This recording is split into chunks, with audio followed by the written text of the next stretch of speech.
well. What Prison Architect is and why they should get it? Yeah. So Prison Architect is about building and running a maximum security prison, right? So if you think about Theme Hospital, Dwarf Fortress, Theme Park, all of those kind of games, Sims maybe a little bit, we're in that genre, very much in that genre, but we're tackling something that's never been tackled before. Well, there were prison games, but don't worry about those, right? So, of course you would say that. Yeah, well, no, they are. We wouldn't have made it if they were any good, right? So basically, you start off with a completely empty plot of land, and you've got prisoners that are going to rock up in 8 hours or whatever it is.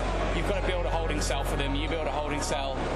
They're in there. Then you're sort of the rush is on for you to build cells for them to go and stay in. Then they're going to need feeding, so you've got to build a canteen. They need to be clean, so you need to put showers and all the rest of it in there.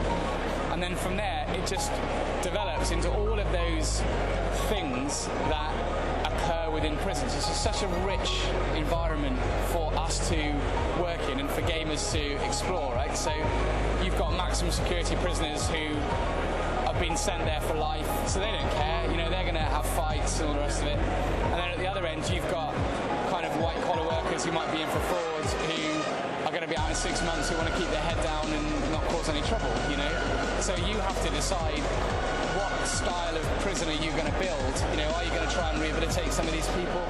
But if you are, because you build a workshop, say, well, that means that one of the nasty buggers is going to get, a saw and chop someone's hands off, like maybe one of your guards or something like that. So you can really sort of explore the theme of prisons and how they work and how they play and how you would be as a governor in there. It's awesome. It seems like you could learn a lot about how prisons work as well.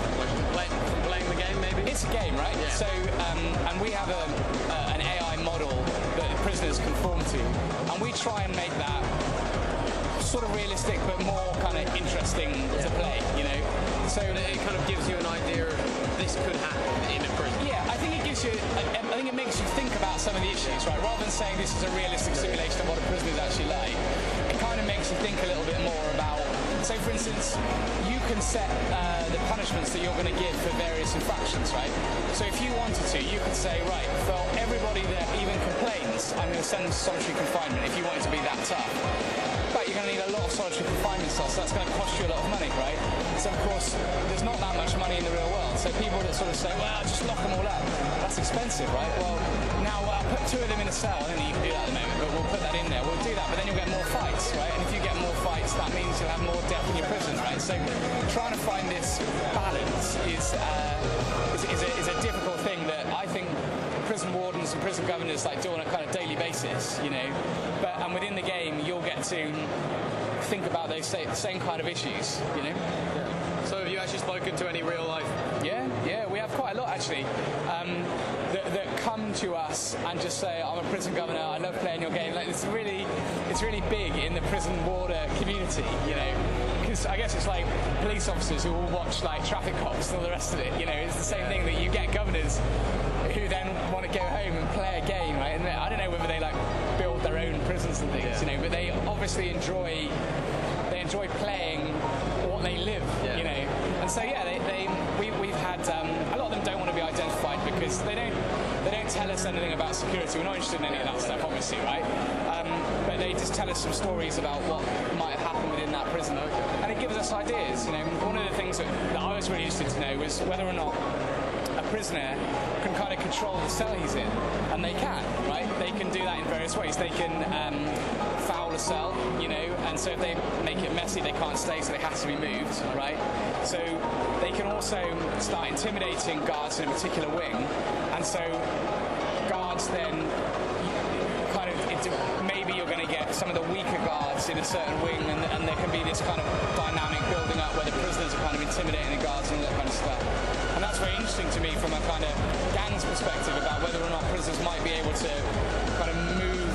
They might have their own ability to move together and sort of have influence over an area, And of course, the prison service should have ways of detecting and managing this, but those subtle issues are things that you wouldn't really have an idea of unless you're working within it. And those are the kind of things that we get told from governors that come up and have a word with us. So that kind of shows that people are inspiring you after you started making it. So what inspired you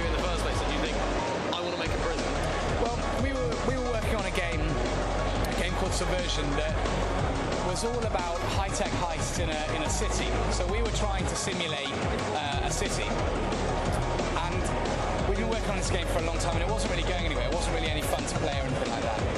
And one of the levels within Subversion was a prison level, right? And Chris, the director of the game, my partner, he sort of decided that actually building the prison within Subversion was really, really good fun. And this was occurring about the same time that Minecraft had just had like its kind of really big success. And so building games were kind of flavour of the month at that point. And we just kind of, well, he did really, put two and two together and thought, rather than this big city, what about a smaller problem to simulate a prison? And what about you build a prison, and then just 100 other ideas just kind of flew from that one like moment of inspiration. So it was kind of Expo. Because I've been working on a project before, and we were working on one thing, and we realised that really it was the problem that we were trying to solve was too big. Yeah. So then kind of narrow it down and do a smaller thing but better. Yes, exactly. And exactly that. It was just too big for us, and it was no fun to play. Yeah. Whereas a prison wasn't too big, and it was fun.